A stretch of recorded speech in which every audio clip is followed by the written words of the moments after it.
É preciso sublinhar que os cientistas ainda debatem se animais como Coco e Alex possuíam verdadeiramente a capacidade para comunicar. Haverá, no entanto, uma maneira de resolver o debate através de controlo do ambiente sobre o qual são colocadas perguntas aos animais. Na Noruega, cientistas encontraram uma forma inteligente de fazer isto ao treinarem cavalos para comunicar com símbolos. A tarefa era simples. Os cavalos eram ensinados a usar os focinhos para apontar para um quadro, indicando se queriam usar uma manta.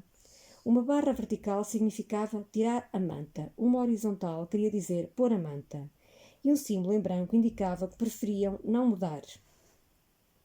Ao fim de apenas 2 semanas de ensinamento durante 15 minutos diários, os animais eram capazes de usar os símbolos para comunicar. Os cavalos não estavam simplesmente a identificar sinais visuais, e estavam a tomar decisões com base no tempo que fazia.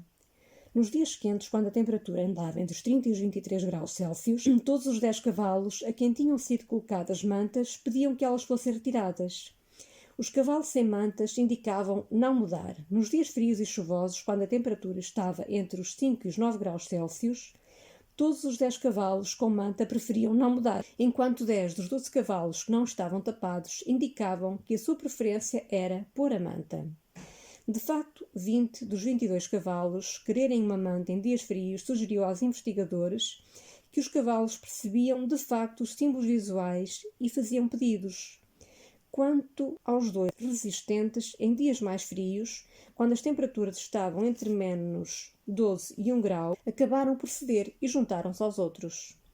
Ainda que estes cavalos falantes sejam impressionantes, o melhor comunicador animal do mundo, pelo menos quanto à utilização de símbolos visuais, é Kanzi, um bonobo macho que vive em Des Moines, no Iowa, na Great Ape Trust. Kanzi possui um vocabulário de 500 palavras sob a forma de símbolos num touchscreen, chamados lexigramas. Percebe mais de 3.000 palavras em inglês e afirma-se que entende frases completas e instruções. Com uma máscara de soldador posta para que as suas expressões ou movimentos dos olhos nada revelassem, a treinadora de Kanzi, Sue Savage Rumbock, realizou experiências em que introduziu frases novas e pedidos estranhos para ver exatamente o que Kanzi percebia. Quando lhe foi pedido que pusesse sal numa bola, Kanzi pegou rapidamente no saleiro e fez o que lhe era solicitado. Quando a treinadora lhe pediu para pôr no frigorífico agulhas de pinheiro, Kanzi também não mostrou qualquer problema em executar a tarefa. E quando lhe pediu para levar a televisão para o exterior, Kanzi levantou-se, olhou em volta, viu o aparelho e levou-o lá para fora. Para compreender até que ponto isto é extraordinário, é preciso parar e tentar avaliar o que poderia estar Kanzi a pensar. Muitos humanos têm dificuldade em perceber uma língua estrangeira. Estes animais não estão apenas a lidar com uma língua estrangeira, mas com os pedidos de outra espécie. Se Kanzi é suficientemente esperto para aprender aquilo que muitos de nós não somos capazes, não é implausível imaginar que possa ter pensado para que é que a sua treinadora queria pôr no frigorífico agulhas de pinheiro. O que poderá ter pensado do ser humano que estava à sua frente antes de se levantar e de, mais uma vez, fazer o que lhe era pedido? Nesta altura, é justo perguntar: se os bonobos e os chimpanzés são capazes de o fazer, seremos nós capazes? As focas e os golfinhos entendem os sinais que fazemos com as mãos.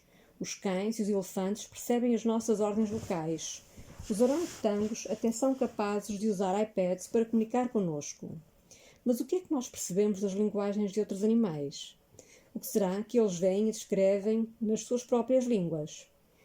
Como observou a jornalista de ciência Rachel Noer, ao tentar obrigar macacos a aprender a nossa linguagem, ficamos cegos em relação à linguagem deles.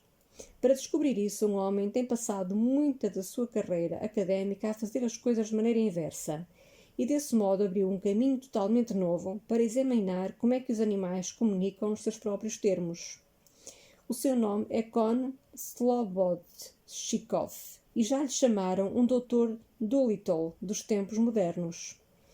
Slobodchikov, professor emérito de Biologia da Universidade de Northern Arizona, trabalha com cães da pradaria da espécie Gunnison, pequenos animais muito vocais que se parecem com uma versão norte-americana dos suricatas.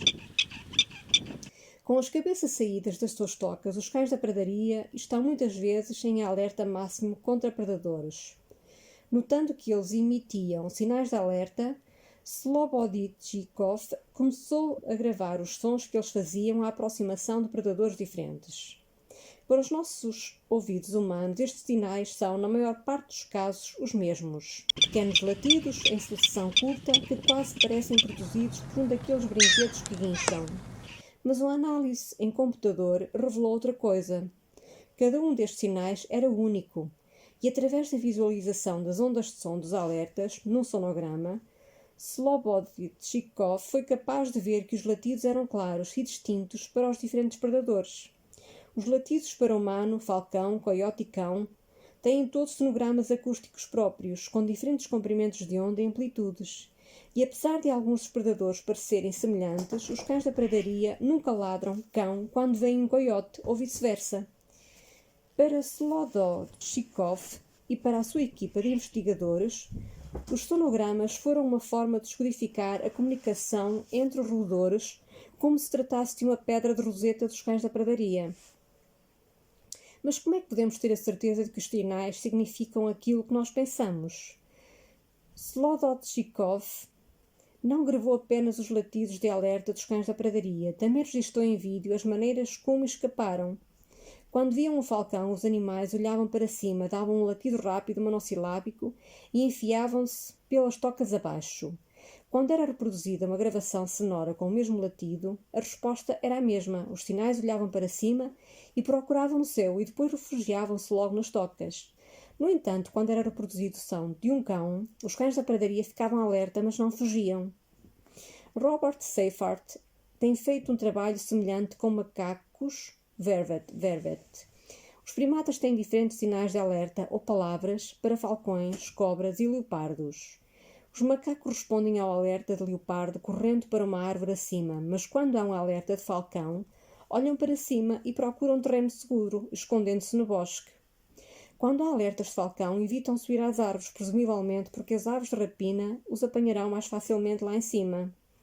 Entre o grupo, estes sinais possuem um significado evidente. Quando o macaco vervet emite um alerta para cobra, os primatas erguem-se nas patas de trás e começam a procurar sinais de predador que espreita entre a vegetação. Sloboditchikov levou a sua observação um passo mais longe. Queria ver como reagiriam os cães da pradaria a qualquer coisa abstrata que nunca antes tivessem visto e construiu em cartão círculos, quadrados e triângulos.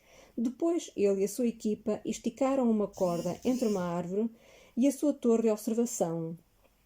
Penduraram as figuras em cartão a cerca de 1 metro de solo e puxaram-nos para trás e para a frente como se fossem peças de roupa a secar numa corda. Os cães da pradaria responderam às novas ameaças produzindo latidos diferentes. Incrivelmente, os animais tinham sinais distintos para círculo e para triângulo, e ainda que para a colónia estas formas fossem inteiramente novas. Sloboditchikov tinha também reparado que os apelos dos cães da pradaria pareciam conter nuances. Pensou-se que cada um desses apelos não teria, na verdade, mais informação. Se o sinal para cão era o mesmo para todos os cães, ou se os apelos seriam diferentes conforme a raça. Por isso fez passar pela colónia 4 cães diferentes, um Golden Retriever, um Husky, um Dálmata e um Cocker Spaniel. Quando analisou os sons, descobriu que os cães da pradaria emitiam, na verdade, mais do que simples alertas a avisar para a ameaça de um cão. Teve o palpite de que podiam ser descrições. Colocando pessoas no papel de intrusos da colónia de cães da pradaria, Sloboditchikov começou a registrar grandes diferenças nos sinais de alerta. Eram diferentes consoante as pessoas eram baixas ou altas. Também tinham em conta a forma. Os latidos eram diferentes se as pessoas eram magras ou gordas. E, por fim, surgiu outra distinção incrível. Os roedores tinham latidos específicos dependendo da cor da roupa que as pessoas usavam. Ao controlar as variáveis, Sloboditchikov conseguiu descobrir o que estava a acontecer. Pôs os seus assistentes a caminharem sozinhos pela colónia, mudando uma variável, a cor da t-shirt.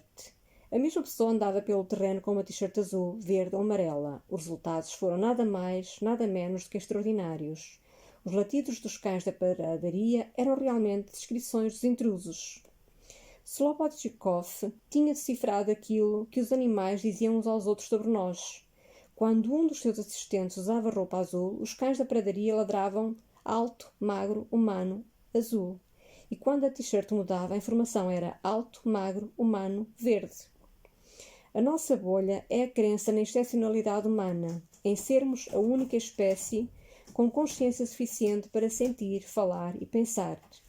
Como mostram os estudos do Slobodchikov, os cães da pradaria conseguem descrever com precisão o mundo à sua volta, porque não porque sejam treinados para usar rótulos, mas porque estão a comunicar naturalmente aquilo que veem.